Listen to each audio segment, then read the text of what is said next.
ఇక్కడ ఇంకొక విషయం చూస్తాం. బీఆర్ఎస్ సాయంలో ఆత్మహత్య చేసుకున్నటువంటి రైతు ఫ్యామిలీలకు ఆర్థిక సాయం నాటి సర్కారు పట్టించుకోకపోవడంతో కోర్టు మెట్లెక్కిన బాధిత కుటుంబాలు ఒక్కో ఫ్యామిలీకి 6 లక్షల చొప్పున 9.98 కోట్లు రిలీజ్. రైతు స్వరాజ్య వేదిక చొరవతో ఎట్టకేలకు దక్కిన న్యాయం. 141 మంది రైతు కుటుంబాలకు ఊరట అంటూ చూస్తున్నాం. రైతు వేదికకు నిజంగా హ్యాట్స్ ఆఫ్ చెప్పాలి.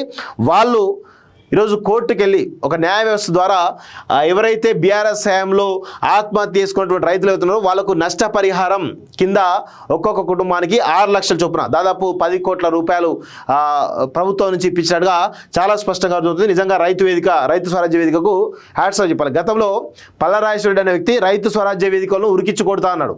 అసలు ఉరికిచ్చి కొట్టాల్సింది వాళ్ళం కాదు, నిన్నురా ఎదవా. ఇలాంటి వాళ్ళను ఈ బీఆర్ఎస్ పార్టీ నాయకులు తన్ని తరిమితే అన్ని ఈ తెలంగాణ సస్యామలమైతే తెలంగాణ బాగుపడుతుంది. పంట నష్టపోయి అప్పుల బాధ కారణంగా బీఆర్ఎస్ సర్కార్ హామీలో ఆత్మహత్య చేసుకున్నటువంటి రైతుల కుటుంబాలకు పరిహారం ఇచ్చేందుకు రాష్ట్ర ప్రభుత్వం ఉత్తర్వులు జారీ చేసింది. వివిధ జిల్లాలకు చెందినటువంటి 141 మందికి 9.9 కోట్లు విడుదల చేసింది.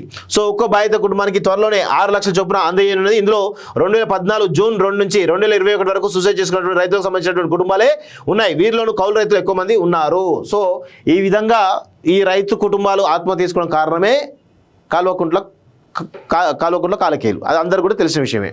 సో ఇప్పుడు వారికి ఈ రైతు స్వరాజ్య వేదిక అండగా నిలిచి వారికి ఒక్కొక్క కుటుంబానికి 6 లక్షల రూపాయల చొప్పున 10 కోట్ల రూపాయలు మొత్తానికైతే ప్రభుత్వం నుంచి న్యాయ వ్యవస్థ ద్వారా ఇప్పించినట్టుగా చాలా స్పష్టంగా అర్థమవుతోంది. నిజంగా హ్యాట్స్ ఆఫ్. ఆటోలపై పడ్డ లారీ 4 మృతి, చనిపోయిన వాళ్ళలో తండ్రి 3 పిల్లలట. అబ్బాబాబా చాలా దారుణం ఇది.